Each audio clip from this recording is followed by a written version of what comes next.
Indian nation laseLungaza ukufika la ngo-1860 la eNingizimu Afrika. Manje ilo msebenzi lona bese uhambela usuku lonke namhlanje basilapha abakwenza ngenhlelo ezahlukahlukene.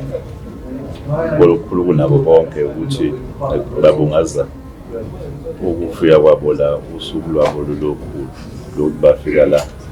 Siyakhuluma nalolu daba lolu lokwakhiwa kwesikhumbuzo salaba abafikayo khona lapha. Siyazi ukuthi-ke banomnikelo omkhulu la esifundazweni KwaZulu Natal kwezomnotho, banomnikelo omkhulu nasekunikezeleni nge-culture. Bawu-Paul semqoka udaba lolu lokuthula njengoba ukuthi nama-peace pillars all over. They're promoting peace. Manje sihlangene nabo-ke namhlanje ukuzobungaza kanye nabo nesifundazwe. CHATSWORTH.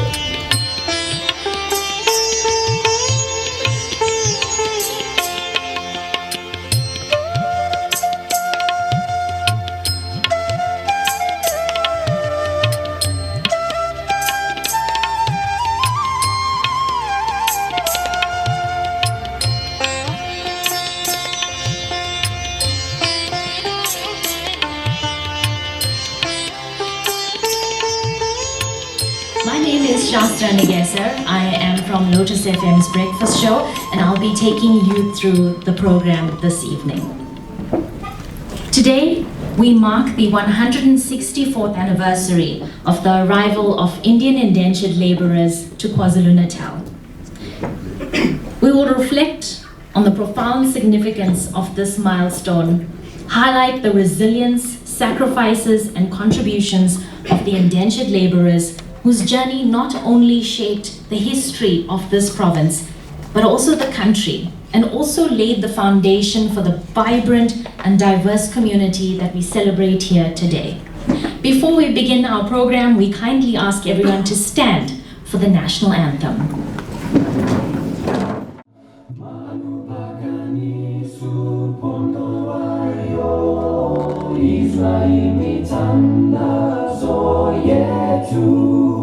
Kosi sikelela tina lusapolwayo murena buluka sechaba sa Yesu ufedise dintwale matwenye usebuluke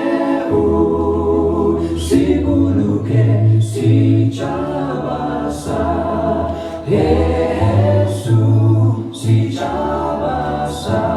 South Africa, South Africa. I blow van onze hemel, uit die diepte van ons ziel, oor ons eeuwige geberdes, waar die kranse antwoord geeft. Sounds a call to come together, and united we shall stand. Let us live and strive for freedom in South Africa, our land.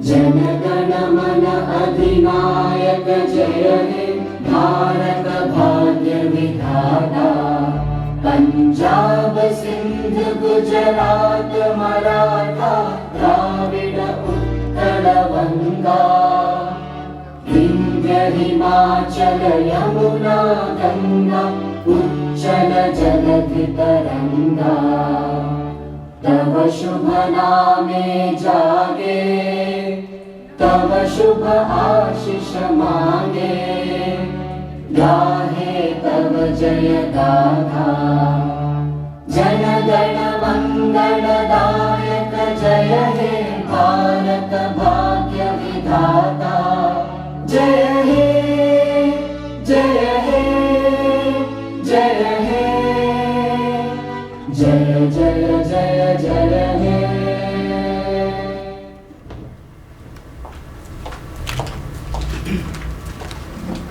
Thank you, ladies and gents. You may be seated. John Kiston Munsami and Brendan Pillay as well to do the lighting of the lamp for us to begin our commemoration.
Greetings to our Honorable Premier, Mr. Tamu Ntuli, to our other esteemed dignitaries, and all of our esteemed guests here this afternoon. The Bible declares in Colossians chapter 3, verse 14, and above all these things, put on love, which binds everyone and everything together in perfect harmony. Let us pray. Father, we thank you, Lord, even as we gather here today. Bless each one as we come in a unified manner, Lord. We thank you, Lord, as we've come to commemorate the landing of Indians here in Kwazulu Natal, South Africa, 164 years ago. We thank you, Lord, for the perseverance of our forefathers and where they've brought us to today, that we are honored, Lord, that we could come this far. We thank you for everyone that is here. Suit them a special blessing. And even as we continue and further with this program today, be with us and guide us through the Holy Spirit. In Jesus' name, amen. Prem Namaste, Vanikam, Namaskaram. For protocol observed, you may bow your heads. Om Guru Brahma, Guru Vishnu, Guru Devo Maheshwara, Guru Sakshat Param Brahma, Tasmai Shri Guruve Namaha. Tumeva Mata Cha Pita Tumeva Bandhu Cha Sakha Tumeva Tumeva Vidya Dravinam Tumeva Tumeva Sargvam Mama Deva Deva Om Shanti Shanti Shanti Om. Shukriya, Vanikam.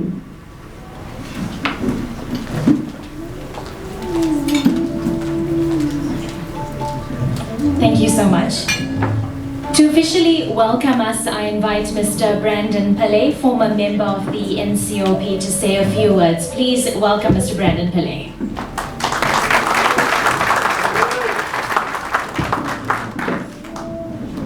Ishwar always gets this wrong. I was in the National Assembly and not the NCOP. But the Honorable Premier of KwaZulu Natal, Mr. Thamsanqa Ntuli, Baba, welcome and welcome to our home. The Honorable Les Governor, Deputy Speaker of the National Council of Provinces, former Member of Parliament and NCOP, Mr. Omi Singh, Mr. Seelan Archery, your host, Prince Ishwar, Ramlutchman, Mabek Zulu, and all our esteemed, distinguished guests, welcome.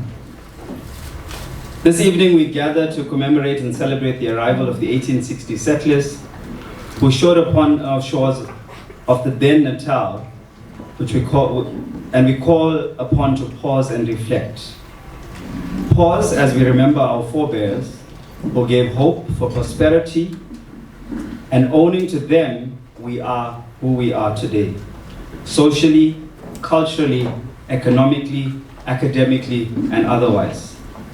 We are also called to reflect upon the inseparable stitches intertwined by the 1860 settlers into the very fabric of the South African tapestry, wonderfully woven with their attempts and efforts at building a South African society in which today we can thrive and true democracy may arrive.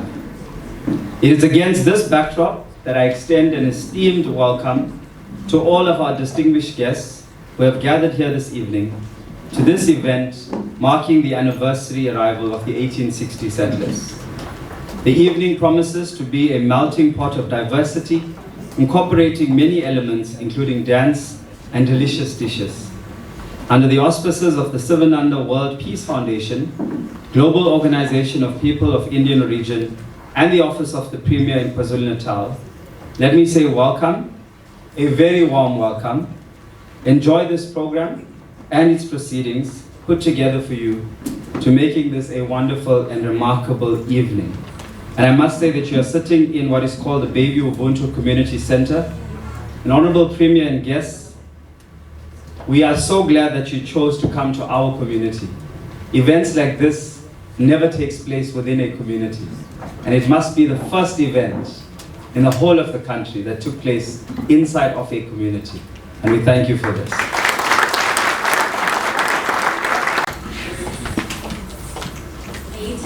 But let's get to the dance now, shall we? We now present a lively and riveting Zulu dance performance, a powerful celebration by A Ntweni. So please give them a warm welcome as they make their entrance.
Can I see your hands out there at the back?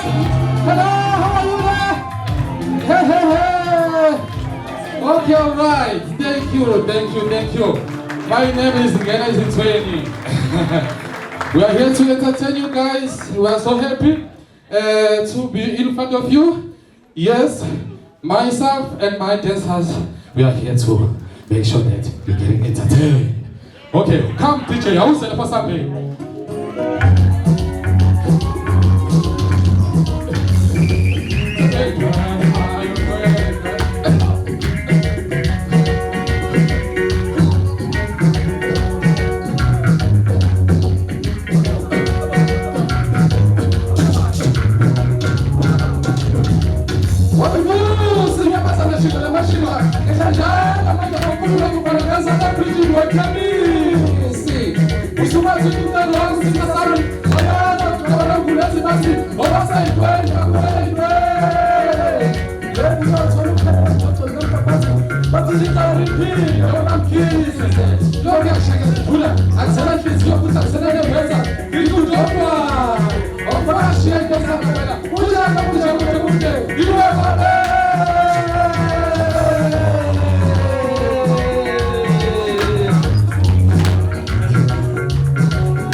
Wonderful. Another round of applause. Yes, definitely. Now, ladies and gentlemen, it's an honor to introduce our next speaker, that is Prince Ishwar Ramlutchman Mabeka Zulu, a visionary leader and humanitarian who has dedicated his life to uplifting communities and fostering unity in our rainbow nation. Om Shri Satguru Bhagwan Sivananda Namah. Om Shri Satguru Bhagwan Sivananda Namah. Om Shri Satguru Bhagwan Sivananda Namah. My humble salutations at the lotus feet of my Divine Master, Sri Swami Sivananda, the lotus feet of my Master, Sri Swami Sahajananda. I greet you all in the name of God Almighty this evening.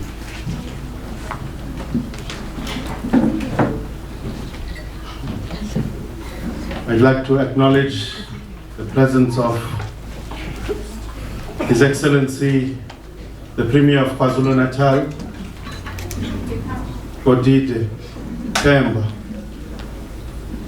We are so humbled to have you amongst us in the heart of the community of Chatsworth. We welcome you to Chatsworth on behalf of the people of Chatsworth, Godide. Mr. Omi Singh, Mr. Les Govender, who is the Deputy Speaker, the National Council of Provinces, Mr. Silan Archery, the Chairperson of the Sri Mariam Temple in Mount Ichkom, Mr. Zwakele Nwango from Action SA, Ms. Pamela Hadiachi, Mr. Brandon Pillay, our elder that is here with us today, Sri Guru Kirsten Munsami, who is 90 years this year. So how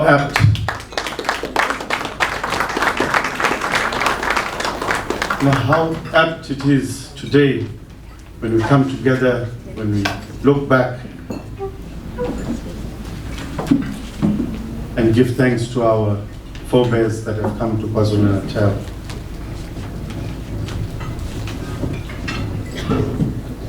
Mr. Vernon Govender, religious leaders present, the chairperson of Chinmaya Mission present today, Mr. Pavan and his team. Ladies and gentlemen, it is very historic today when I stand before you, when we come together to give thanks to our forefathers that have come here in 1860, 16 November. And now up today, it's the 16th November, and we have just witnessed the Zulu dance that resemble all of us, this oneness, this togetherness, and this nation being a South African. I give thanks to members of GOPIO International and GOPIO chapter here in Durban for being here today and being part of today's program. The media present, the office of the Premier, the dedicated staff, and the security personnel, the police, the traffic police, we welcome all of you. Today, when we look back, there are many struggles that our forebears went through. I always say that we are reaping the benefits of their actions. They have toiled the soil. When we hear of racial tensions, racial remarks made, we look back and look at the people that have contributed tremendously to build this country. And I say we are reaping the benefits. There are those that fought for political freedom, that worked hand in hand with our African brothers and sisters in the religious sector, in the social sector. And I'm reminded by here in Chatsworth, when we look back and when we are reminded of the Doctor's Pact, when we are reminded of Mr. Amichan Rajbansi, when we are reminded of Mr. Billy Nair, when we are reminded of Mr. Pat Puvelinga, when we are reminded of Mr. S.V. Naika, we give thanks that they have carried the baton from our forefathers. Culture is at its forefront. Look at how beautiful all of you are. You never failed to uphold the dignity, the cultural values, the Indianness. Professor Ashwin Desai will welcome you. Thank you, sir, for coming. Well, I'm not going to go too much on the history. We have our learned brother here, Professor Ashwin Desai, who will give us an insight of what happened during those days. Kotite, when we talk of gender-based violence, the colonial masters were at the forefront of it. It didn't start now. We look back, the women and children that were raped by the colonial masters on the ship when they came, on the fields. Some of them couldn't handle it. They committed suicide because the culture don't allow such. So these are the few things that I like to raise. And going forward,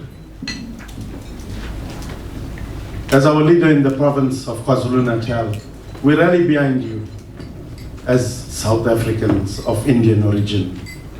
I am recalled by Jawaharlal Nehru at the time when the Indians were to go back to India. When they came, he said, you take South Africa as your home and do not come back. So that passage to go back was closed, and they had no alternative but to remain here. And we give thanks to the then king, King Tetshwayo Kampande, that welcomed the Indians side by side with the Zulus. So the history of Indians and Zulus in KwaZulu Natal go a long way. Social cohesion is just a term that we talk now. It existed. I recall when Prince Mangosuthu Buthelezi used to come to Pat Puvelingham's house in Reservoir Hills and live with him. When Nelson Mandela used to come to Fatima Meer, that cohesion that existed. Unfortunately, today we have racism at the forefront. But I guess we got to stand side by side and eradicate this. It's across the board. We have racism in the Indian community, we have racism in the white community, we have racism in the black community, across the board. But how do we deal with this going forward? There need to be talks, there need to be engagement.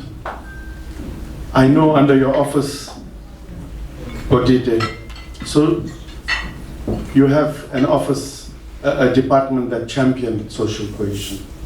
We'd like to see it moving forward and getting these communities together. It's unfortunate that we are divided as the Indian community. We are really divided in language, in religious beliefs, in political spheres, in social spheres. We are divided. but it's time for us to build a nation. And I'm reminded by King Goodwill Zwelithini, Kabeko Zulu, Mdlogombala, Silo Skulu, Bayete, Hlangalo Mhlabati, the late king, when he said, and I quote, "Our province is also at its crossroads of change. And in promoting social cohesion in a divided society, racial groups depend on each other. The history of the Zulu nation is intertwined with the histories of Indian, English, Afrikaner, and the German communities, and various other communities that reside in our country." This was an extract from the speech of His Majesty on the 27th July, in the year 2021. Ladies and gentlemen, today we have a few proceedings, and I'd like to call on and invite the Honorable Premier to come, and we will do according to the traditions of Indian culture, to honor the Premier.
of Kwazulu Natal,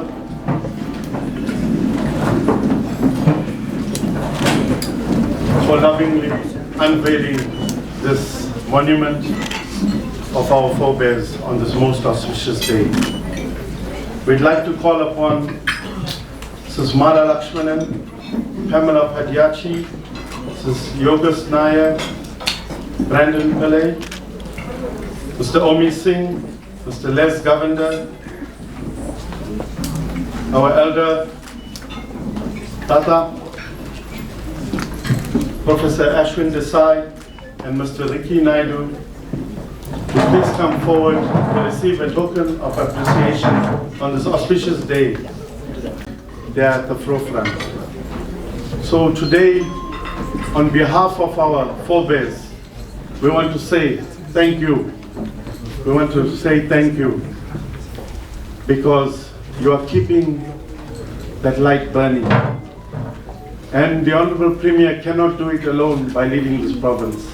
We need leaders like all of you to come forward and partner and serve South Africans. Thank you.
the Honorable Premier. Ladies and gentlemen, are you happy? Yes. Why? Because you're getting the smell of the food.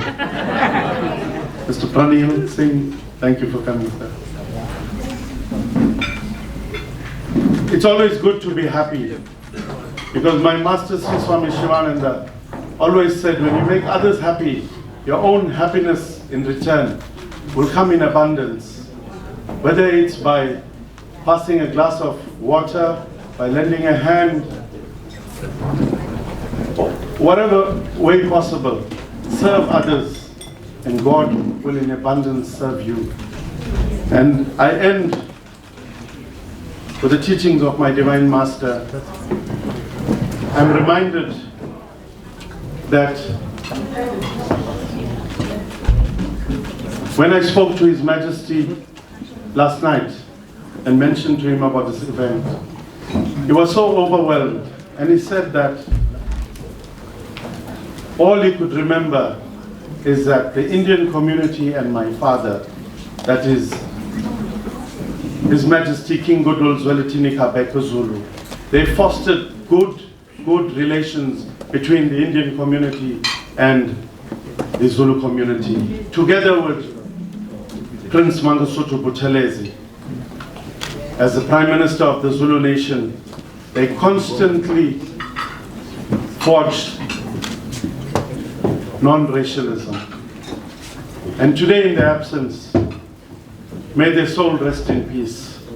And we'll continue to build on what they have left behind, that oneness. We share in a common motto of service to mankind is worship of God. I will like to emulate the teachings of my Divine Master, Sri Swami Sivananda, who contributed tremendously through Swami Sahajananda and Mundwana Pindangene when they built over 300 schools in deep rural areas since 1971, when education was at its forefront. Today, in the deep rural areas, education facilities have been built by the Indian community for decades. To serve the poor and needy, seeing God in them, to relieve the pain, sorrows, and sufferings of others, to share what you have with others, to be a cosmic friend and a cosmic benefactor, a friend of the poor, the forlorn, the helpless, and the fallen is my creed and our own code. We all must try to practice the divine message of God, serve all, love all. Let's be less with criticism. Let us become more vigilant and build positively. May there be peace, plenty and prosperity throughout the whole world. May all the nations be united by the bond of love. May you all recognize oneness in life. May the grace of God be ever upon you as we continue year after year to hail our beloved ancestors that came on the 16th of November 2024. Ngiyabonga.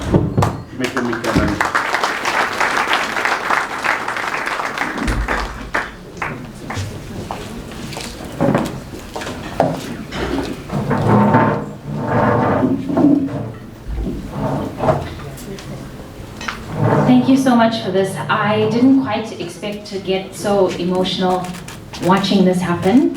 And it's not just because the Honorable Premier looks so lovely in a turban. It's just incredible to see this tribute to our heritage. It's just beautiful. So I think a big round of applause for that, please, everybody. We are here, of course, commemorating the 164th arrival day of Indian Indentured Labourers to the shores of Durban, South Africa. It's by the Sivananda World Peace Foundation in association with the KZN Provincial Government, GOPIO International, Post Newspapers as well, and GOPIO Durban chapter. We do have a message from GOPIO, that is the Global Organization of People of Indian Origin, from Dr. Thomas Abraham. Here's the message. It is with a feeling of great pride that GOPIO International and GOPIO Durban chapter are joining hands with Sivananda World Peace Foundation and the Post to commemorate 16 November 1860. The historic day on which the first Indians landed in Durban aboard the SS Truro from Madras to work in the sugarcane plantation of the then Port Natal. These 152,184 indentured laborers were not free men and women. They were indentured laborers, here on a promise of a slave wage and free voyage to the then Natal. Although some returned back to India, those stayed back to work very hard to build up the economy and industry of KwaZulu Natal. I am happy that the Indian diaspora, under the leadership of Prince Ishwar Ramlutchman Mabeka Zulu, has undertaken to commemorate this auspicious 164th anniversary of the arrival of Indian indentured laborers to KwaZulu Natal, South Africa. The Sivananda World Peace Foundation, in association with GOPIO International, GOPIO Durban chapter, and the Post newspaper, has displayed unity and strength as the government and local organizations have come together in the spirit of brotherhood. We pay special tribute to His Excellency Premier Tamian Tuli for his leadership and support to the Indian diaspora. On behalf of the Global Organization of People of Indian Origin International and its chapters worldwide, I convey our heartiest congratulations and compliments to the organizers for putting together this wonderful celebration, wishing everyone a great celebration of brotherhood and camaraderie. That was Dr. Thomas Abraham and his message. Our next item, we have a captivating dance performance by Mahate Kakanan. So let's please give her a warm round of applause.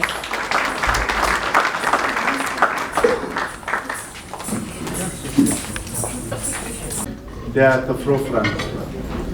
So today, on behalf of our forebears, we want to say thank you. We want to say thank you because you are keeping that light burning. And the Honorable Premier cannot do it alone by leading this province. We need leaders like all of you to come forward and partner and serve South Africans. Thank you.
Apele Mwamu.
And a big hand to the Honorable Premier. Ladies and gentlemen, are you happy? Yes. Why? Because you're getting the smell of the food. Mr. Pranil Singh, thank you for coming, sir. It's always good to be happy, because my master Sri Swami Sivananda always said, when you make others happy, your own happiness in return will come in abundance. Whether it's by passing a glass of water, by lending a hand, whatever way possible, serve others, and God will in abundance serve you. And I end with the teachings of my Divine Master. I'm reminded that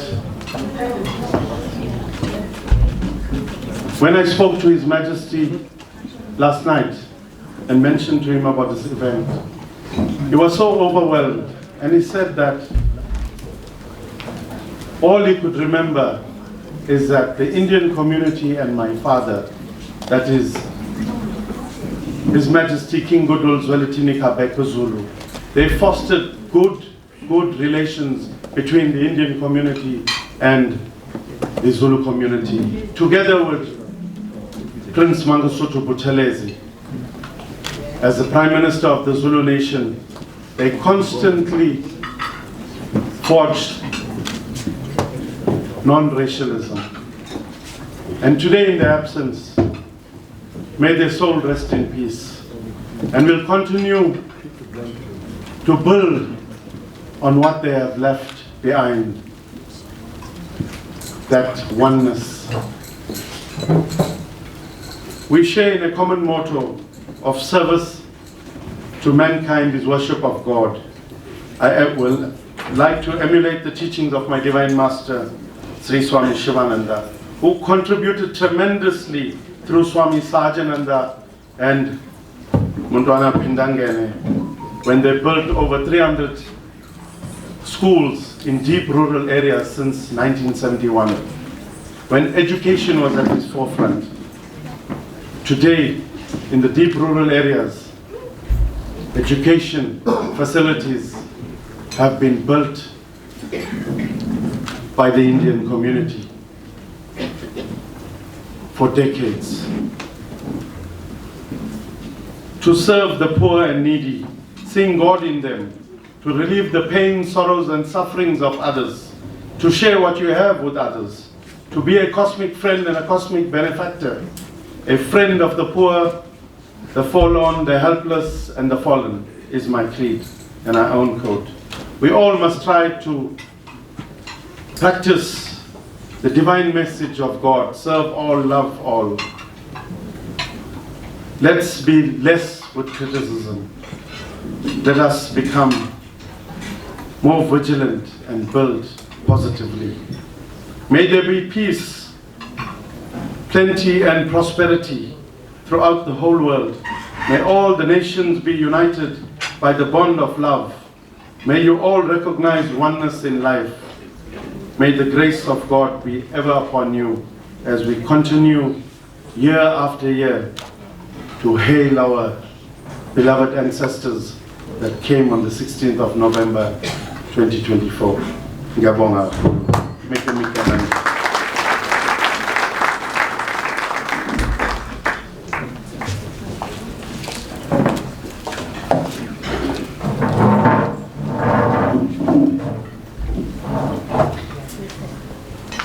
Thank you so much for this. I didn't quite expect to get so emotional watching this happen.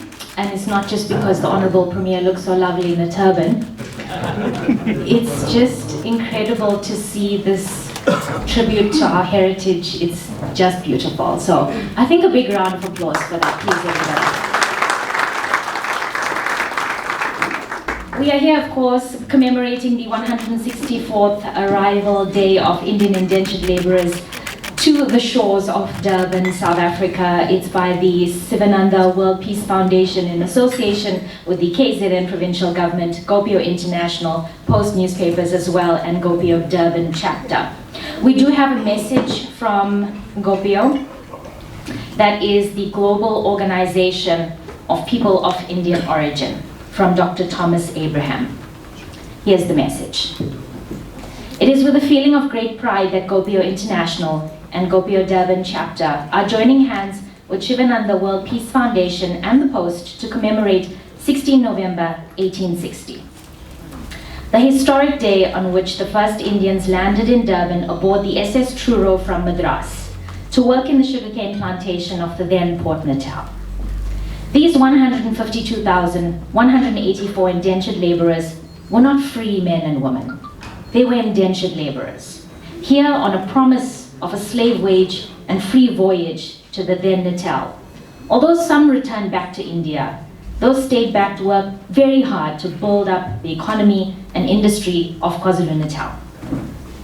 I am happy that the Indian diaspora, under the leadership of Prince Ishwar Ramlutchman Mabeka Zulu, has undertaken to commemorate this auspicious 164th anniversary of the arrival of Indian indentured laborers to KwaZulu Natal, South Africa.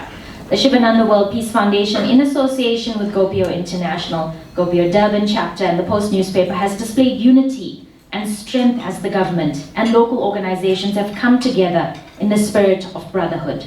We pay special tribute to His Excellency Premier Tuli for his leadership and support to the Indian diaspora.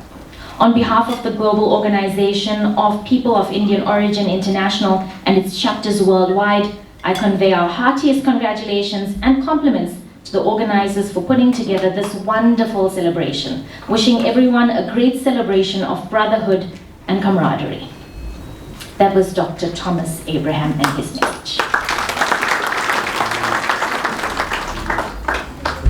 Our next item, we have a captivating dance performance by Mahati Kakanan. So let's please give her a warm round of applause.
experience, able to adapt with that diversity and adding other cultures as well into their dance and music mix. It was absolutely beautiful. We would now like to have a message from Mr. Seelan Archery. He's the chairman of the Mariamam Temple, Mount Edgecombe. Please welcome Mr. Seelan Archery.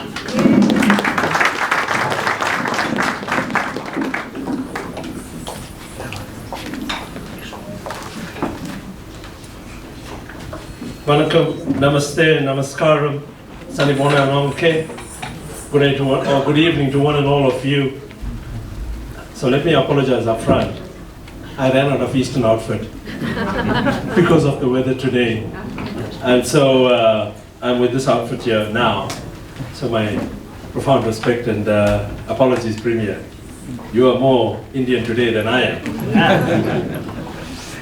So good evening to our Premier, to our honored guests, to our historian Ashwin Desai, and the many other people that are here, and two voices that constantly come into our ears in the morning and in the evenings, O'Neill Nair and his crew, and Ramlutchman. So I want to get straight into the point, because I know there's many speakers and time is limited. Premier, you need to lead and take the lead and lead by example as regards the 1860 monument. I served on that committee together with Ishwar, Ramlutchman from 2011. We were elected into that committee. And we sent to the Premier's office, it's in your office, it's in the Department of Arts and Culture, the diagrams of the monument that we want at the beachfront. It took 6 years from 2011 for us to secure the premises at Ushaka Marine World because of the politics of the day. Finally, we did that in 2016, and on the 15th of November 2016, we had a sword-turning ceremony with Premier Willis Mkono and the Mayor Zandile Gumede. I'm told that decision was reversed and reinstated recently. My brother here will tell us why. And then, notwithstanding all the submissions that were made over the years, we now have a slave master's bill that is going to be erected or proposed to be erected, because the plans have been submitted to your office and to the Arts and Cultural Department, and that is what is being served to the Indian community. It is wrong, it is disgusting, and it is a slap in our face. When we were elected to that committee, or the second round, Ishwar Ramlutchman was embarrassingly removed from that committee. We protested and we fought against that. But I think politics plays itself out. And so now, you know, if you do something wrong, it'll catch up with you one day. And today those fellows got caught out. And we want you to lead and to be able to do the right thing. As we said earlier, all of us seated in this room, and I don't know who are Indian nationals, but we are South Africans proudly of Indian heritage. The Constitution says we are black, so I'm a black African, unless you say otherwise. And some mischief makers have been saying that. And our councillor here was able to identify them and stand up and speak power to truth. Thank you very much. It's appreciated. We should give him a round of applause. He bravely stood up in council and said, that's wrong. Go back to Bombay. Bombay changed its name, by the way, O'Neill. It's now Mumbai. And they have a team, the Premier, called Mumbai Indians. As if we don't know they are Indians, they call themselves Mumbai Indians. We are Africans, and we want to tell you that first and foremost. But we're also proud of our heritage and our culture. So there's two things that we'd want you to handle on this particular day. One is deal with the issue of racism. From whichever quarter it comes, deal with them severely. And more so, if it's an official of the state. Councillors are officials of the state. Deal with them decisively. Show us you mean what you say. We expect that of you. You are our leader. We expect nothing else. And it should be done pretty soon. It shouldn't take 6 months or 6 years to identify who the fellow is. It's no. Zakele knows who he is. You're sitting behind Zakele. And your councillors from the IFP were also there. They know who he is. They said so to us, because we interact with them. And the second thing is, get the monument done quickly and fast. There must be political willingness to have the monument done. It didn't take 14 years for it to come to fruition. There was no political willingness on the part of the authority of the day at the time. And so I can give you a detailed record of all the disruptions and delays. 6 years to find a spot. 2 years was lost because of statues must fall, starting with the road statue. And so the Premier's office, the late Dr. Tusi, we salute him, and Dr. Shongwe worked with us and said, hold this particular process. Then there was a delay because of the racist attitudes of a group called Nguni Njeje against the Indian community. Every time there's a problem, we are the soft targets. And we want you to stand up for us, because you are our Premier as well. You're not a Premier for just a part of the community. You are our Premier for everybody. And that is why you have so many people attending this function with you as our guest of honor. And so we'd want that, and we'd want it fast. Because sometimes these things take so long, we forget. And so, ladies and gentlemen, today marks a very auspicious occasion. The boat, Ashwin, or the ship, docked at the bay. We put foot on South African soil on the 17th of November. It's quite right, eh? I'm correcting myself with you because I know you have all the facts. And so, we would like for all those histories to be told and correctly said so. And we'd like for O'Neill and Mala, I know Mala, you're retired now, but O'Neill can carry our stories and carry the issue of the monument in the radio station. It is important for history to be reflected correctly. We reject the slave master's bell in its entirety. The slave master's bell was put in every sugar mill town to get workers to go to work. It was rung at that time. And when the mills of the sugarcane fields closed, and when there were cane fires, when they rung that bell furiously, everybody, worker and non-worker and kids, would have to go to the sugarcane fields and put out that fire.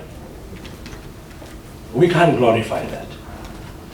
You shouldn't allow it under your watch. Thank you very much.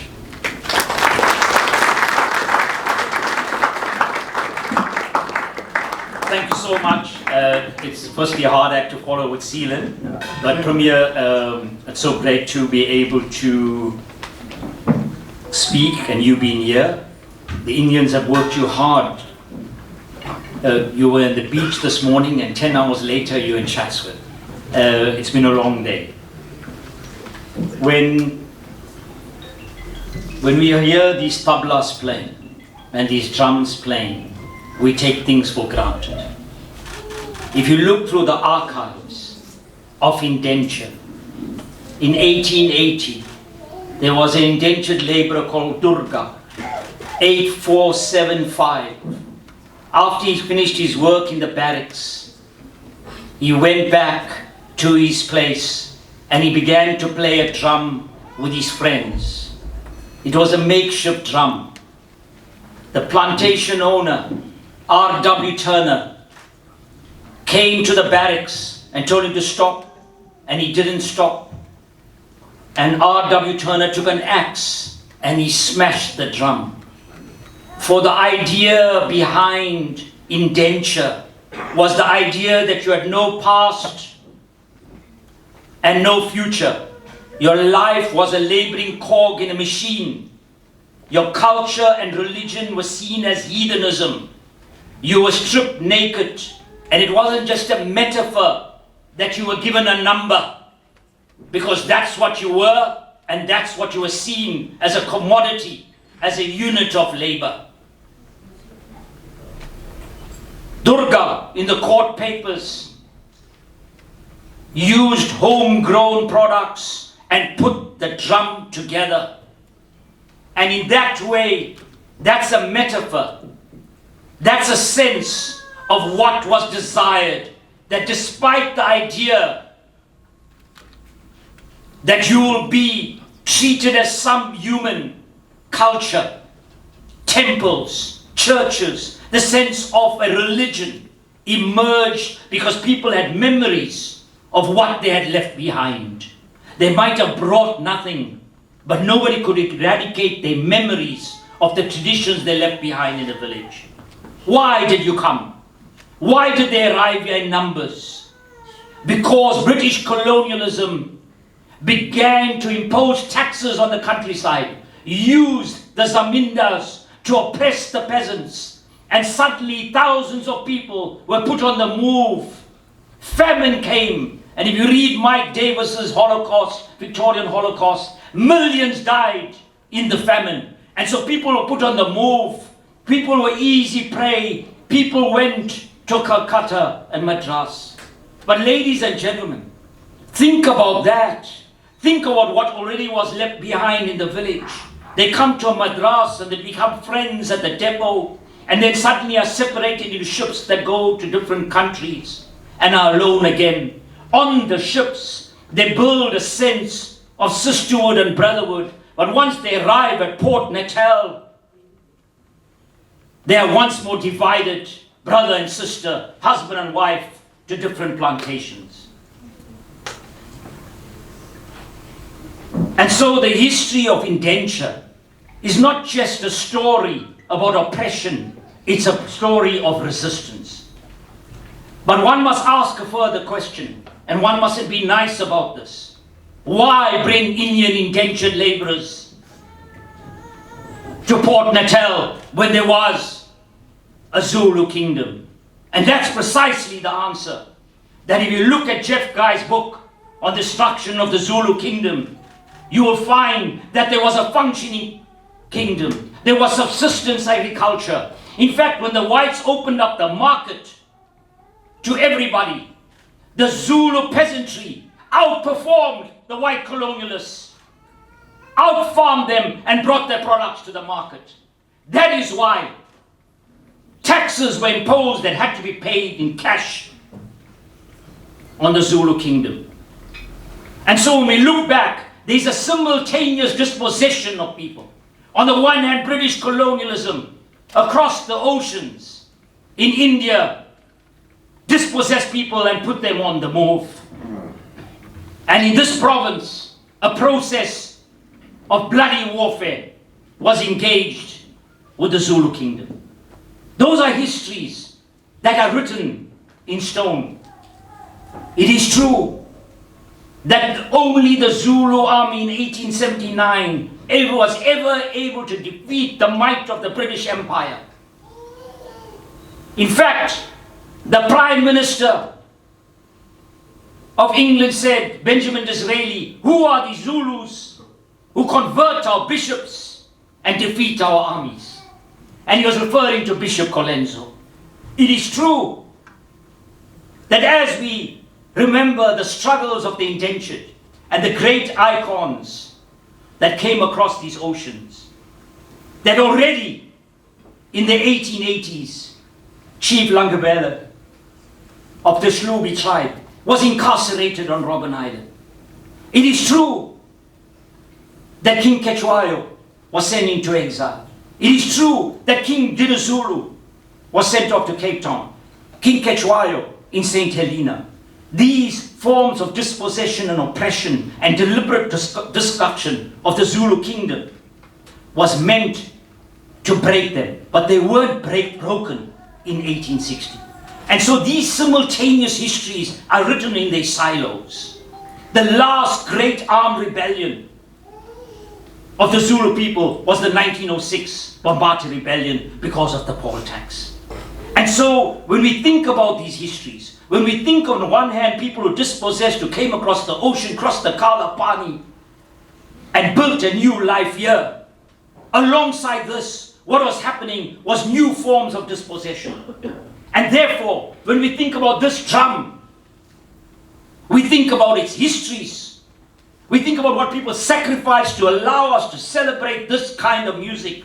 And when we see those Zulu dances, we have to understand that what happened to the great Zulu warriors that lit up the romance of the world?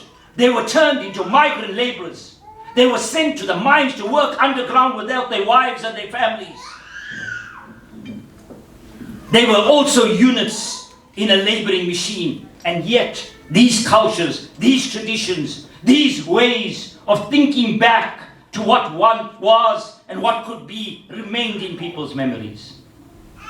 We cannot just build this from the rooftops. We must acknowledge it and keep it deep in our blood. And there are people who will divide us. 1949 was a bloody confrontation. Its history still needs to be repeated. Its history still needs to be written. What happened? Why did these things happen? But most importantly, what was the reaction of the people to the fact that this Indo-African riots? Whoever was the lightning rod. It was one of the most remarkable things in human history that has happened in any liberation struggle. By 1952, the Natal Indian Congress and the African National Congress joined in a defiance campaign. Side by side, hand in hand, went to jail. And probably two of our greatest leaders emerged in that period. There will never be a leader like Chief Albert Luthuli, the maker of a modern South Africa. A man who could take so many parts of life. He was a chief and he was a traditionalist. He was a liberal and he was a Democrat. He was for non-violent disobedience. And he spoke against the tyranny of numbers. He said, we are not looking for majoritarianism in speech. We are looking to build a new South Africa. And he had a partner. You must see those photographs in Dr. Monty Naika. Look at those photographs. Look at the gentleman of a bond. Look at the friendship that took place 3 years only after those riots. And you think about the bravery, you think about the courage, and what was laid in that period, post the independence of India, post Nehru saying, we're not going to support Indian agent generals, was a sense that we had to build a capacity and a leadership in this country that was non-racial, that was anti-racist, that united Indian and African. And so today, when we stand here and we look at the long arc of history, do we only look at it because we want to have nostalgia? Edward Galliano tells us, history is not an anchor, it is a catapult. It progresses you, it moves you, it makes you think of what is possible. And so, Premier, in order to survive, in order to have a sense of hope, people reread the ancient Hindu texts. And so the Mahabharata, 3 million words, 75,000 verses, 7 times bigger and longer than the Iliad and Odyssey put together, is the greatest Odyssey and epic that you will read. And people interpreted the Mahabharata, which has at its spine this question of dharma, the question of moral virtue in what they were doing in this country. And to think now, after 164 years, this Odyssey is an African journey. And when people talk about going back to Bombay, we must tell them in 1922, the Munigadu family, you see a photograph of him and his 3 sons and his daughter. They had gone back to India because he had lost his wife and he wanted to come back and he wasn't allowed to come back. And the Munigadu family, the archives will show you, came to Dar es Salaam. They walked across Africa and were arrested in Kuze and brought to Durban. Eventually, all were deported again. But in their letters, they say India is a foreign country and Africa is our home. That's the price they paid to try and make this our home. And that is why, even in the scriptures, even the Mahabharata, they talk about the Kali Yuga, the idea that greed and avarice and leadership will lead us to a catastrophe. But it also tells you that you can change that by your actions. And that is why on one side we face a precipice, authoritarian populism, people who set themselves up as false prophets, who want to abrogate the constitution and democracy, and the other, the government of national unity, the idea that the center can hold. And that's what we must be committed to. If those histories are to teach us something in the present, non-racialism, anti-racism, our common histories around dispossession, and the idea that they could turn us in subhumans, and ironically, because they tried to turn African migrants into subhumans and Indian indentured laborers into subhumans, we became even more human. We can reach out. Jonathan Wolfe says, in religion, there is enough hatred to go around, but not enough love. When they ask Jesus, what do you mean by love your neighbor? Jesus sat back and he said, and the Israelites and Samaritans were at war. And Jesus said, remember when the good Samaritan helped the injured Israelite. They were at war, because kindness is the only way you can have kindness. Kindness you give to someone you love because that's instinctive.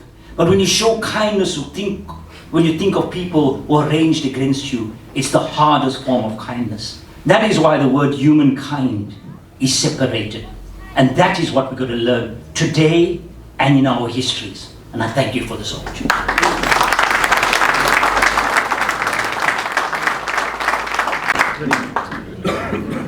A very powerful message there by Professor Ashwin Desai. Africa is our home.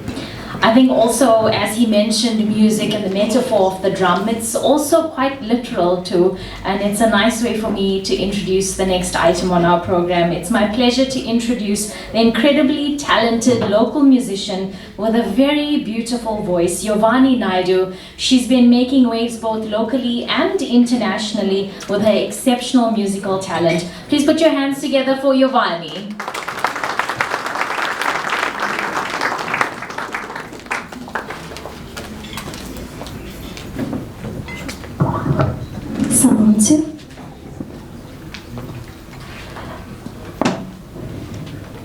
Honorable Premier Damian Tuli, also Les Governor, as well as Prince Ishwar, Ramlutchman, Kwazulu, and honored guests, Vanakam and Namaskaram to you. It's an absolute pleasure to join you at this beautiful event where we commemorate and celebrate the 164th arrival of Indian indentured laborers to South Africa. I think from a youth's perspective, after listening to Professor Ashwin Desai and also being at an event like this, it actually allows us young people to be educated about the hardships and the resilience that our ancestors faced. So with that being said, I'd like to honor our ancestors with this beautiful Devaram. So the song is called Muttinari Ariyada, and it literally translates to unsaid pearls or unspoken words. And the song is so powerful because it actually captures the silent suffering which our Indian indentured laborers endured. So if you know the words, do sing along with me. Om Namah Shivaya Shivaya Namo. Om Namah Shivaya Shivaya Namo. Om Namah Shivaya Shivaya Namo. Om Namah Shivaya Shivaya Namo. Muttinari Ariyada Murtarado Yaverai Pattinari Arivita Parivinaga Paramanam Sitamala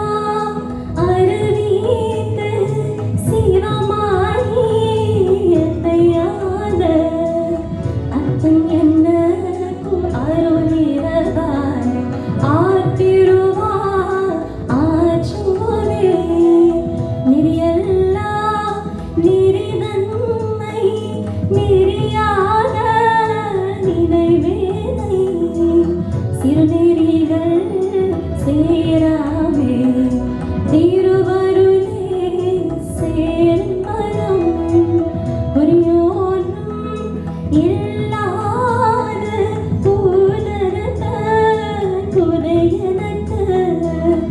Ariyambanam Aroniragaya Arpiruva Chore Seminalam Ariyana Sinadaranum Tirinare Mummi Malam Aranita Mudalaya Mudavanga Nammayamor Porulayi Nai Sivinai Etranithe Ammayannaku Aroniragaya Arpiruva Chore Ammayannaku Aroniragaya Arpiruva Chore Ammayannaku Aroniragaya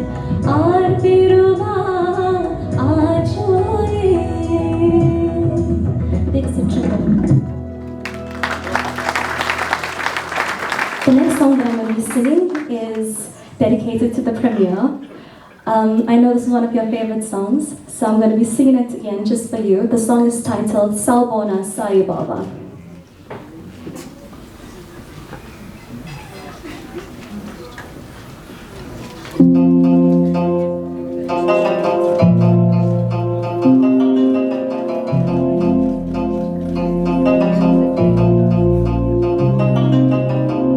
Sawubona Sai Baba,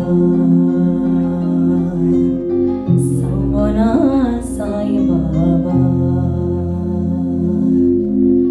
Sawubona Sai Baba, Sawubona Sai Baba, Mina yakuthanda, Mina yakuthanda, Inkosi yami, Mina yakuthanda, Inkosi yami, Mina yakuthanda. Sawubona Sai Baba, Inkosi yami, Sawubona Sai Baba.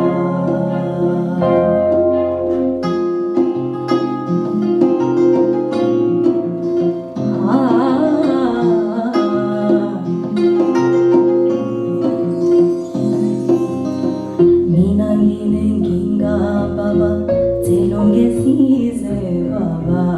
Mina nginenkinga baba, telongesize baba.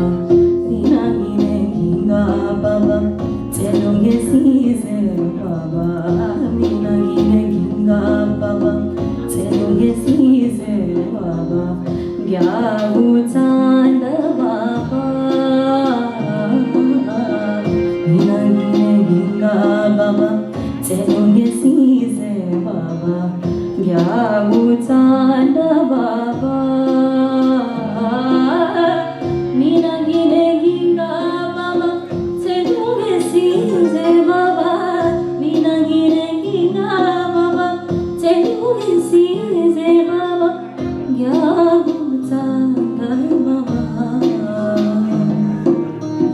Ngiyakuthanda baba, Inkosi yami, ngiyakuthanda baba. Mina nginenkinga baba, telongesize baba. Mina nginenkinga baba, telongesize baba. Ngiyakuthanda baba, Inkosi yami, ngiyakuthanda baba. Inkosi yami, mina ngiyakuthanda. Inkosi yami, mina ngiyakuthanda. Sawubona Sai Baba, Sawubona Sai Baba, Sawubona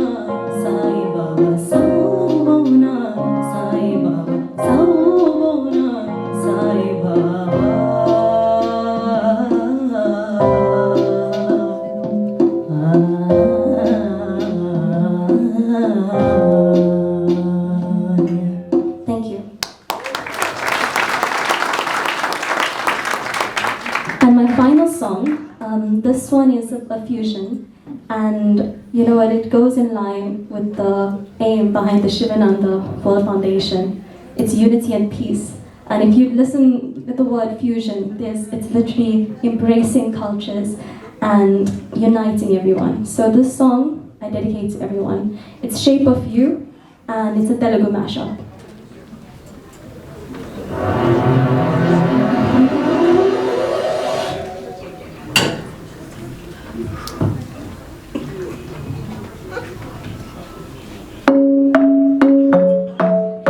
Can everyone clap again? Come on.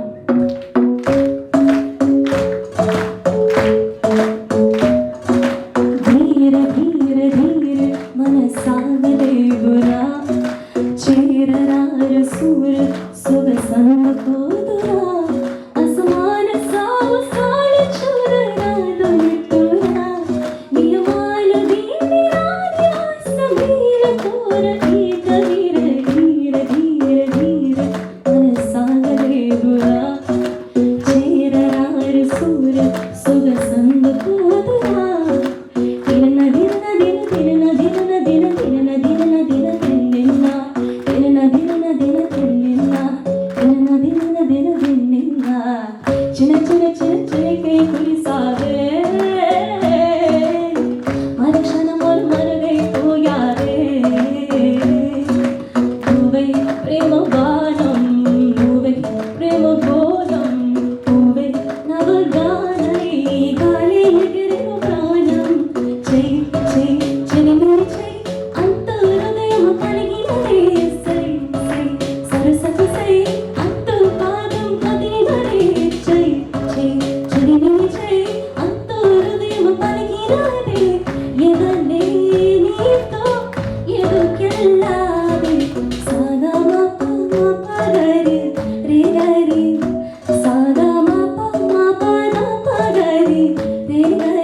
Thank you.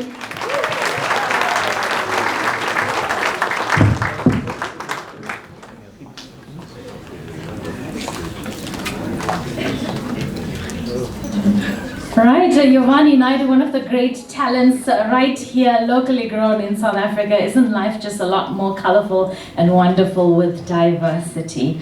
Our next speaker is Councillor Les Govender. Now, he is the Deputy Chairperson of the National Council of Provinces. He'll be sharing his reflections on this day. Please welcome Councillor Les Govender. Member of Parliament, correction. Thank you so much. No, thank you very much. Ishwar, you shouldn't do this to me, especially after Ashwin has spoken. Really, that's an hard act to follow.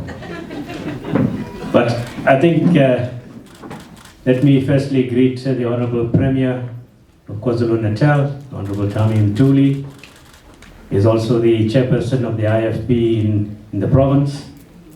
I also recognize the presence of Omi Singh and Councillors Okele, Nwango, Bagazita. Thank you for being here. And of course, the Prince. Thank you very much for putting this wonderful event together.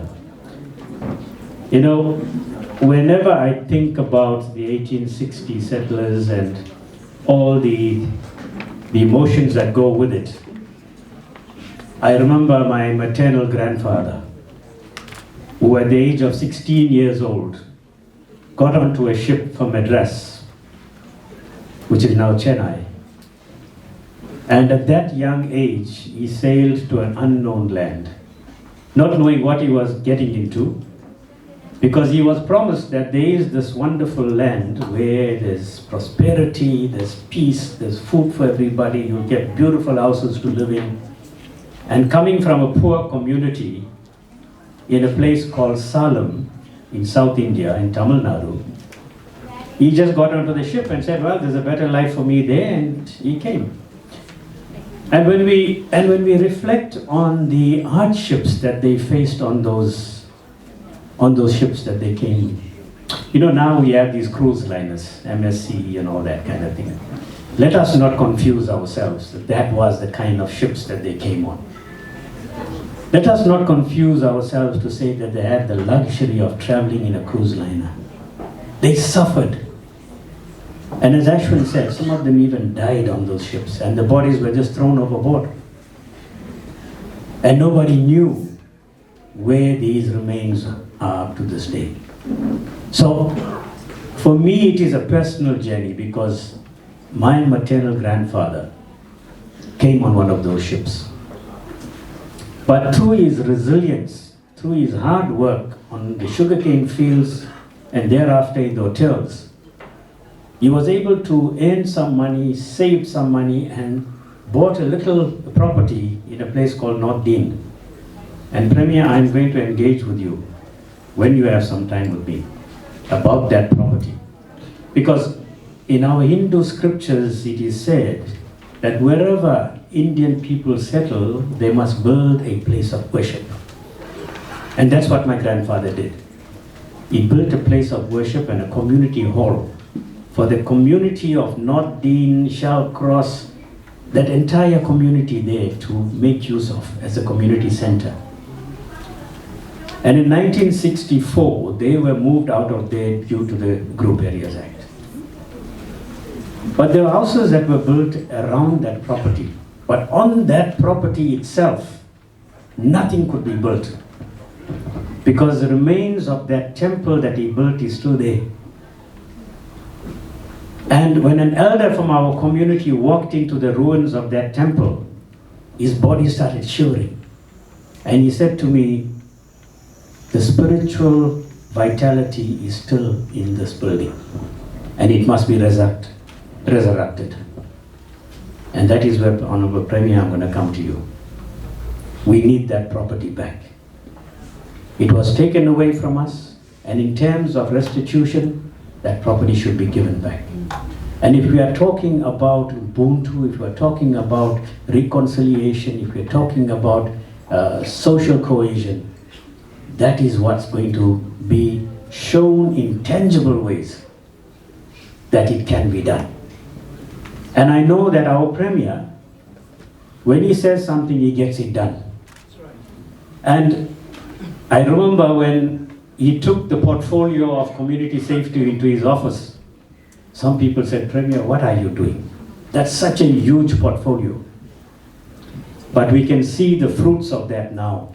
When you see the number of raids that are taking place in all these places, led by the Premier, and he's getting it done. And he made a promise that this province will become the safest province. And I know he will do it because that is the caliber of leader that he is.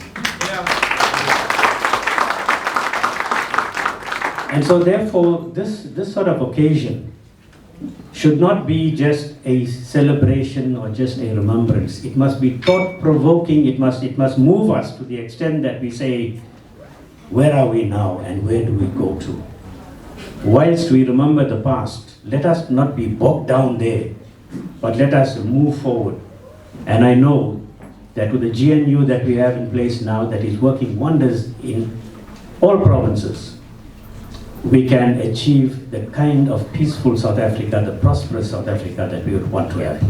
With those few words, thank you very much. And I want to also acknowledge Uncle Guru John Kirsten, your 90 years birthday. I know we celebrated it, I think about 3 or 4 times already, but we cannot have enough of celebration to a wonderful soul like you that has done so much for our community. And I know, Mala Lakshmanan, you have a translation of the Tirukkural that you had penned, and you want to hand that to the Premier. We will do that. Oh, she's tasked that to me. Honorable Premier, this is a translation of a book called the Tirukkural. It's not a religious text, but it is a text that is telling people how to lead their lives. And this has been translated into many languages, into French, German, and so on and so on. But Mala Lakshman decided that this book should be translated into isiZulu. And she wanted His Excellency Prince Mangosuthu Buthelezi to write the foreword to this book. And when I approached him, I was a bit taken aback, because how does a Zulu-speaking person write a foreword to a book that is written in Tamil? But when I went to him, he said, no problem, I'll write the foreword, because I read that book. Sure. He read the translation of the Tirukkural. And that is why very often when he speaks the language of reconciliation. Because this book tells people how to lead their lives. Not how to pray, not who to pray to, but how to lead your lives. And Bala Lakshmanan has penned a special note to you, and she asked me to hand this book to you.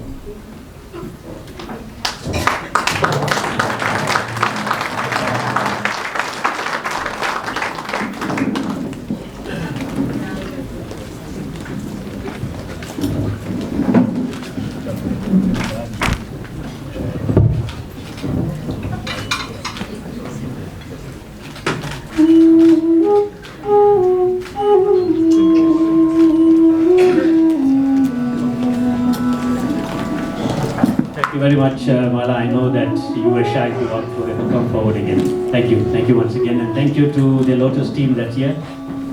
Really appreciate you guys. Thank you so much. We are now happy to welcome back onto stage Maha Tikakanan and her dancers for another stunning dance performance. Please give her a warm welcome.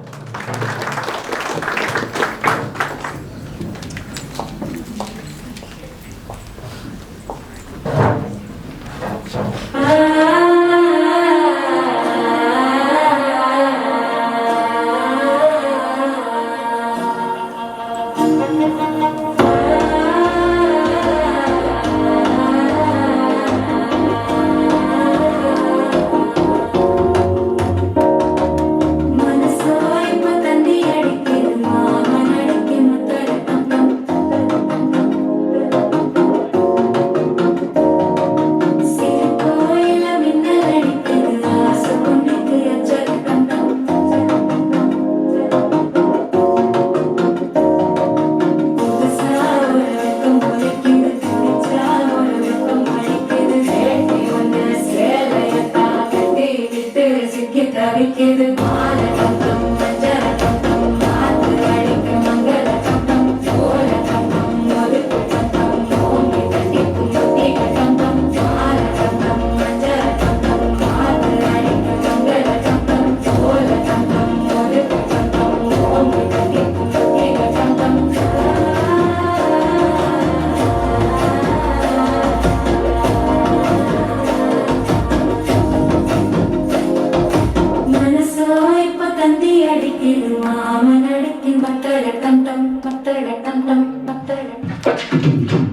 Wow.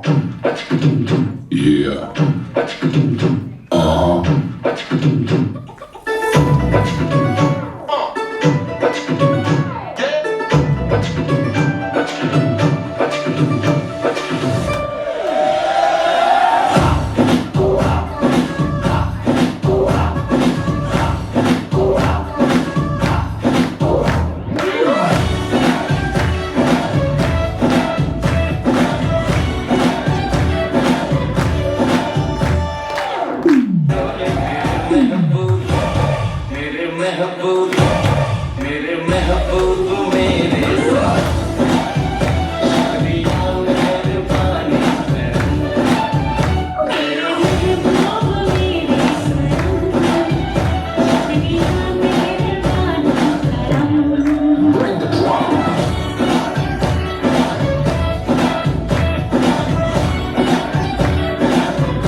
An absolutely stunning dance there. That was just wonderful.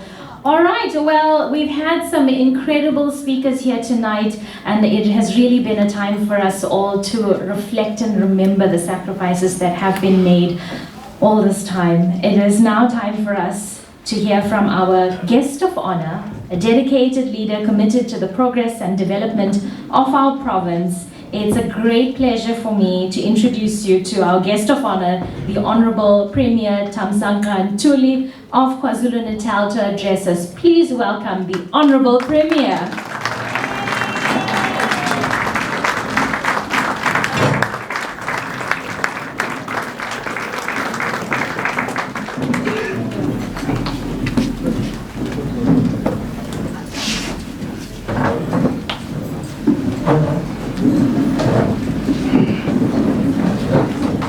Thank you, Program Director Shastra,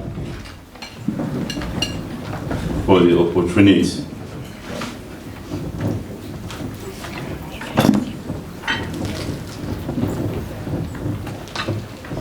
the Sivananda World Peace Foundation President,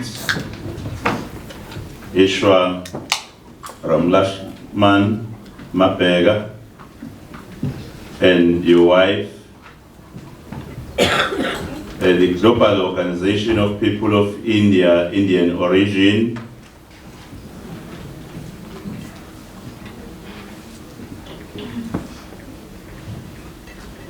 the Deputy National Chair of the National Council of Provinces, Honorable Les Governor, Mr. Zwagele Mngwango. I also recognize Councillor Jane Naidu, Councillor Salvin. I think I should also acknowledge all other councillors who are present that I might have not actually recognized. Mr. Esilen Brandon Pillay, Omi Singh, Miss Lamela Padayachi, Mr. John Mulsami, who's now 9 years old. We thank you and we thank the Maker for keeping you alive until that age. And I so pray that we also reach the same age. Mr. Vedon Governor, Professor Ashwin Desai,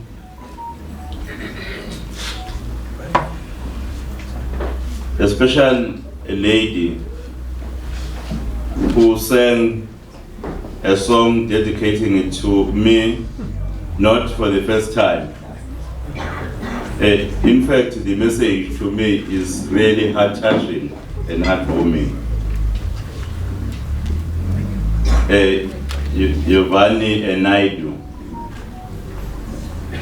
the staff of the Office of the Premier present, the police and members of the media, my mothers and my fathers present here, my sisters and my brothers present here, and our children are present here. Distinguished guests, ladies and gentlemen, I wish to start by acknowledging the input made by Ashwin Desai on the issue of the monument.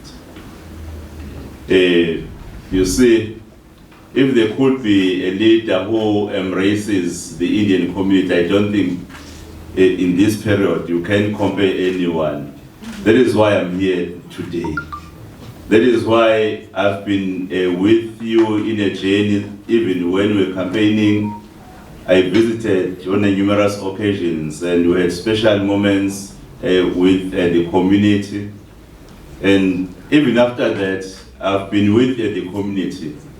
That is evident enough that I embrace this community. I'm part of this community.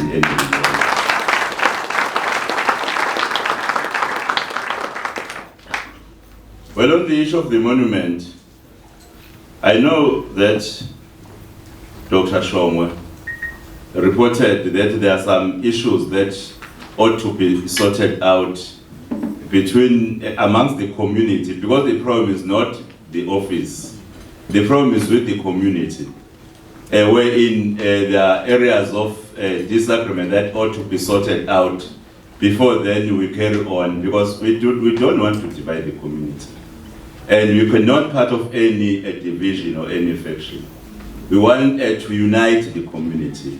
And it's important then that whenever there are differences, we should sit down and resolve, and then we will continue.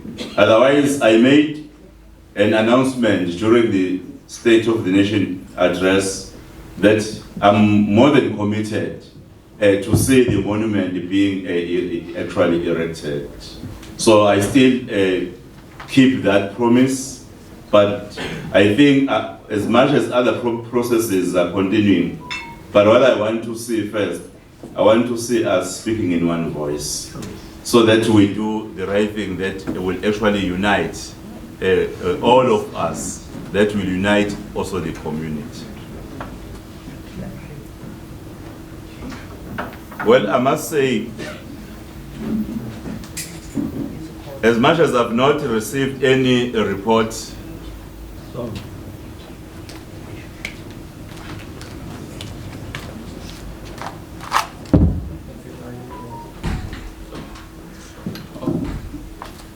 no, it's fine, thank you.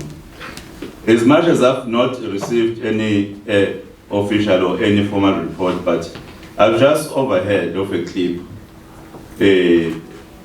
of a particular councillor, a certain councillor, who spoke quite very unfortunate about our very important community, the Indian community. And I'm hopeful that in an engagement with the MEC for culture, I will get much significant progress in terms of seeing if something is being done about that. Because I don't think at this point in time we can allow anyone to divide Kwazulu Natal.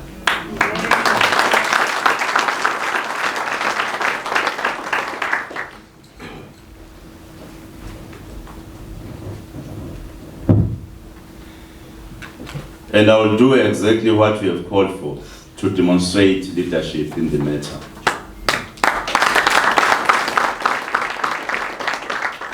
I have no doubt that I'm leading Kwazulu Natal, which is multiracial, different communities. But I know that we are one Kwazulu Natal, and we are a united Kwazulu Natal. And we'll never allow elements amongst our communities who will seek to divide Kwazulu Natal. Professor Ashwan Desai, one was quite very inspired by the mention of Inkosi Albert Luthuli. Umntwana waphindangena, I no longer see Prof. As left. You must send the message to Prof that I was really encouraged by his words on the leadership of Inkosi Luthuli. Prince of Wapindangene, Prince Mangosuthu Buthelezi, used to call Inkosi Albert Luthuli his mentor.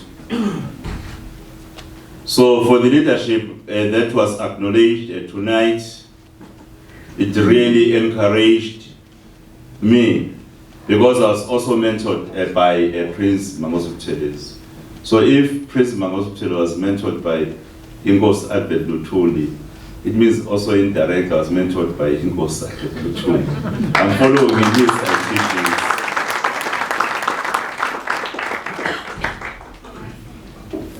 I must say, there's something I think I must highlight before I zoom into a very brief input which I'll be making. Today, I was directed to a celebration in the shores of the sea in Durban. Well, I went there not aware that that was the first function. There was another function. I thought I had only that function for the morning, because I was also supposed to go to King Zetwayo at Mbangeni, where they were having the Princess Mako Choral Music Festival, where they reminded me of my time while I was a teacher conducting the choir, because they gave me a song to conduct, or a choir to conduct today. When I was done with the first activity, I thought I was leaving, and then I received a call that, no, you went to a wrong place. And I'm not quite sure whether the speech I read in the first place was meant for the first place or was meant for the second place. Because I was not aware that there were two occasions taking place in a very close by venues. They were separated by just few buildings. And I really got worried. Our Indian community is divided. And that is the fact we need to address. If ever there is a right time to correct it, it's now. Yes. When we rebuild and reconstruct Kwazulu Natal, we want to see united communities. This evening, we come to the end of our celebrations of this historic day of the arrival of the Indentured Labourer'S on 16 November 1860. Program Director, this was the start of a long relationship between India and South Africa. And a day that completely transformed our province from the colors and flavors of the food we eat today to the language we speak, the way we trade, and the way we dress. We have all been influenced by South African of Indian origin in many ways. As you see me, I'm influenced. This is not the first attire or the last one. I have many now at home. Because as I've said, you see, my relationship with the Indian community did not only start while I was campaigning, or even while I was the mayor of King Cetshwayo. Umabheka knows. I have been part of many Diwali celebrations. I have been part of many engagements. I really respect this community. This is a very important community. As I've said, I'm part of this community. You are part of me. I'm part of you. South Africans of Indian origin have retained the core culinary traits of their Asian motherland, but they have also incorporated African ingredients and hospitality traditions from their nearest neighbors. It is also fair to say that, uniquely, the Indian South Africans have also allowed themselves to be influenced by local culture. I'm always fascinated that South African people of Indian descent have taken to cooking with traditional Zulu ingredients, such as the fermented milk drink amasi, words like a bani chow, brian, masala, roti, and sabals are all normal Indian now, but are words from KwaZulu Natal or South African. These are reminders of the journey we've traveled as a nation and how far we've traveled to be able to gather today under one roof. Program Director, we must never forget this day in the history of the Indentured Labourer'S and that of our country. We must never forget that we were once considered non-whites, stripped of our rights to citizenship and subjected to the most humiliating racial system on earth. We were all subjected to that system. That's what unites us. Such was the strength of our unity, that together we fought alongside our different heroes and heroines. And after centuries of struggle, we finally defeated the monster of apartheid. South African Indians have played a major role in this role. Countless South African Indians were imprisoned, tortured, and killed because they were fighting apartheid. We pay tribute to all of you in all sectors of our society for standing up when it mattered most. We say without hesitation that Indians have played a major role in the socio-economic development of South Africa. such as in creating sustainable businesses over generations and providing jobs for population. As we remember the Indentured Labourer'S, let us recommit to work together to build a new and a successful Kwazulu Natal, which embraces all the people of our province. This evening, I therefore wish to end by challenging the people of Indian origin to use their skills and expertise to address the challenges we face today. I wish to challenge all of you today and beyond to play a leading role in the movement for moral regeneration and social cohesion of our society, which includes all the religious, community, and traditional leaders. We can defeat crime if we fight together. We can bring lasting peace to our communities if we do it together. We can rebuild our community and our economy and business and create jobs for all as long we do it together. The people of Indian origin together with the rest of society today face the triple challenges of unemployment, poverty, and inequality. There will be no better honor to the 1860 Indentured Labourer'S than to give new hope to the millions of unemployed who are looking to us for answers.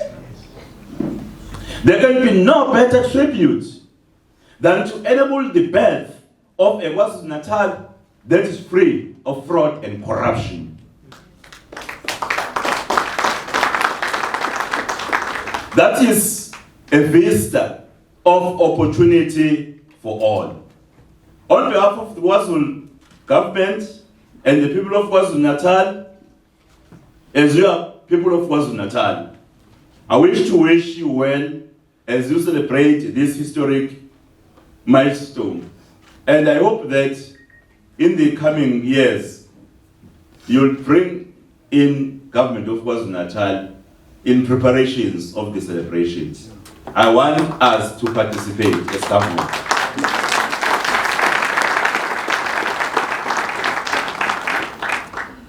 Thank you very much. Thank you.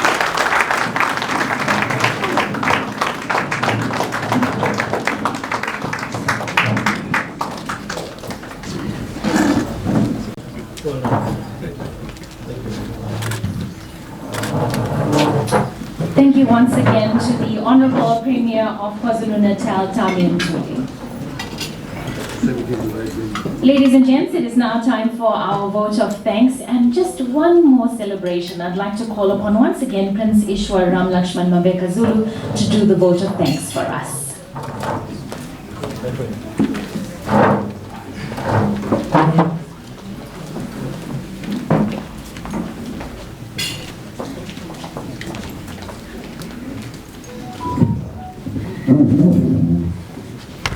Ladies and gentlemen, can I ask all the men to rise?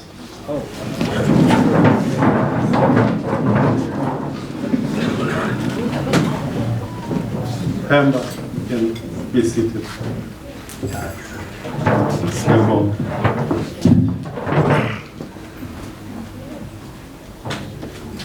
We are really humbled, Pamba.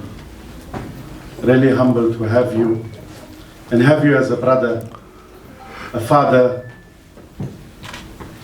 an uncle, community leader, a stalwart amongst the Indian community. And we give praise to you. Kotite, you can repeat after me. Kotite, Pemba, Delega Sompisi, Sotole, Kutukazi Uinwao, Kuboni, Sompisi Owa Pemba. Siyathokoza kakhulu ndlela kaSompisi. You may be seated. Thank you. Ladies and gentlemen, it is so important that we all have this understanding, this tolerance, this acceptance of each other, like our leader, Hemba. It's his birthday. He's just turned a new leaf. He could easily sit with his family, enjoy, but he sacrificed that family time to be with us. And today, this is your extended family. And we want to celebrate this moment. We know the sacrifice you made today.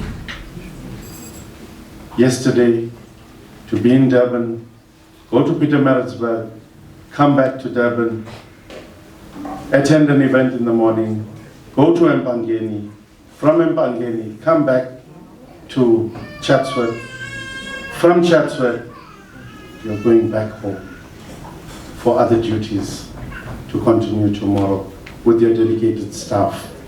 And we salute you, Hemba, for your dedication. And it reminds us of Mundwana Pindangen did what you are doing. So we wish you all the best, and may we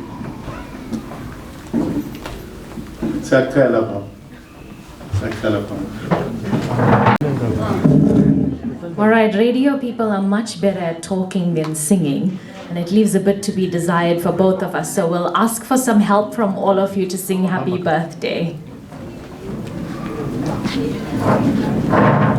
Okay, let's get some air to your lungs now. We're going to give him a lovely send-off after those beautiful words that we wanted to hear on this very auspicious day. A very good evening, ladies and gentlemen. All right, on cue.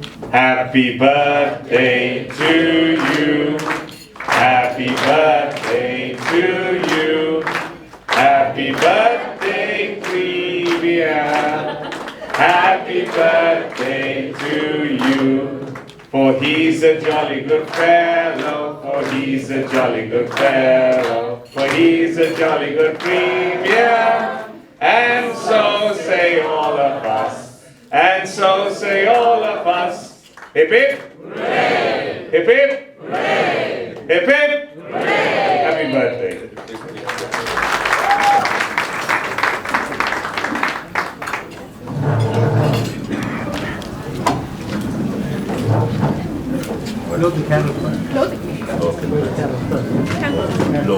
We can do the candles first. 3, 2, 1.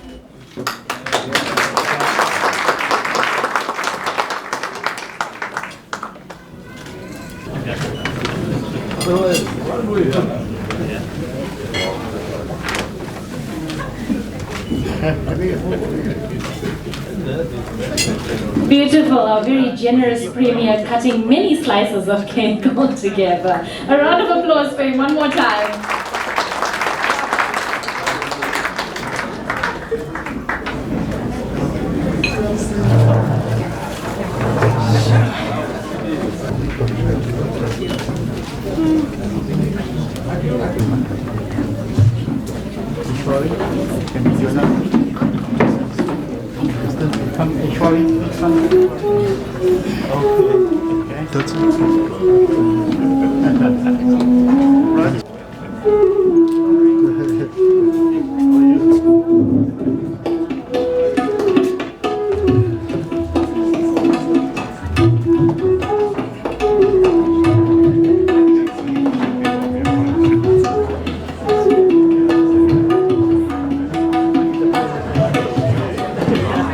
Thank you very much. We want to thank all our stakeholders, GOPIO International, the Post newspaper, and various media houses that rallied with us to put this function together. A very big thank you to all of you. A very big thank you to the BAYVIEW Ubuntu Center under the leadership of Brandon Pillay. Thank you so much for welcoming us here in Chatsworth to host with the community today. A very big thank you to our program director, Shastra Nagesar, for always making herself available for the foundation. Thank you very much. Mr. Omi Singh, Mr. Les Govender, Baba Zakele Mang, Gabonga Kuluba. You are here with your councillors. We want to say a very big thank you to you for your contribution as well, for being a voice of the people, and continue to be a servant. Mr. Sivananda, thank you. Tata, Mekanandri Tata, for being here today.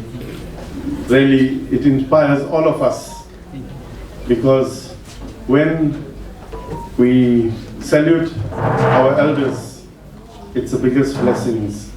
And we thank you for giving us this opportunity to receive your blessings. Thank you. Mr. Bannon, Governor, thank you, sir, for coming. We also have a token of appreciation for Mr. Vivian Reddy. If you can pass it on to him. And we want to thank all the religious leaders, all the councillors, Pastor Salvan, thank you.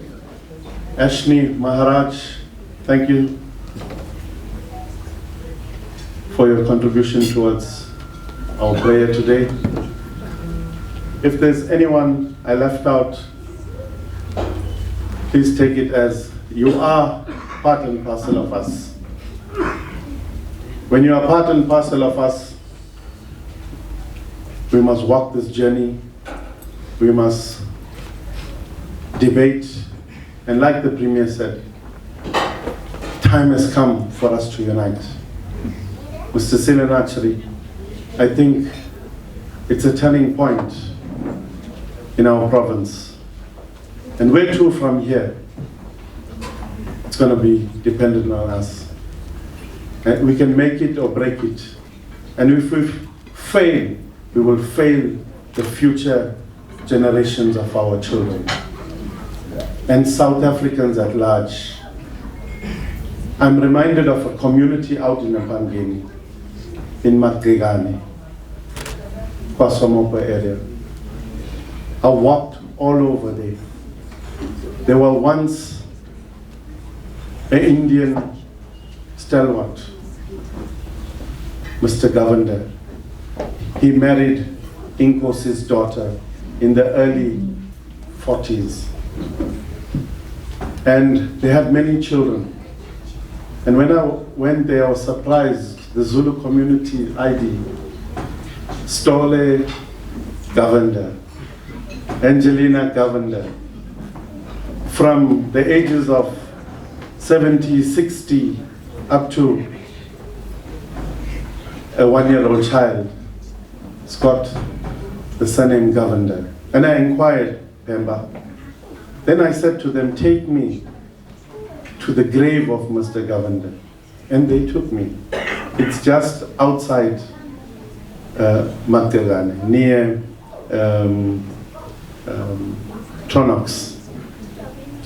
So we see that cohesion, that oneness, that acceptance of the Zulu community having that surname.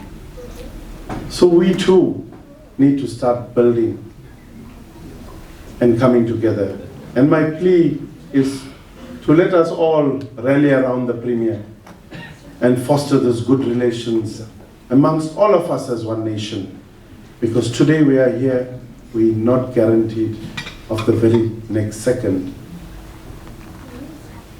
When the call comes, we will leave our arrogance, we will leave our humility, we will leave everything, and we have to go. But we will be judged according to our actions. So let us all, in my closing plea to all of you, let us become this one nation that King Shaka wished for. The nation of our ancestors of the province of KwaZulu Natal. Pemba, ngiyabonga kakhulu. Ladies and gentlemen, supper will be served now, and we look forward in many events going forward. And let us become proud KwaZulu Natalians and South Africans. And I challenge all of you. I'm a Zulu of Indian origin. I am a Zulu of Indian origin. And I will keep hailing the ancestors of the Indian and the ancestors from King Shaka Kasenzanga Kona to Mdlogombana. I have a long history, and we must learn to see God in all. We'll have our differences, but if we don't start now and heed the call of our beloved Premier, we have lost it. This is what our ancestors look like. We connect with them. We kneel, we bow, and we'll continue to do that in the spirit of Ubuntu. Ngiyabonga kakhulu. Thank you very much, and enjoy the meals. And wherever you are, whatever you do, make others happy. That's my last parting words. Make others happy. And you know what you'll get. Thank you very much.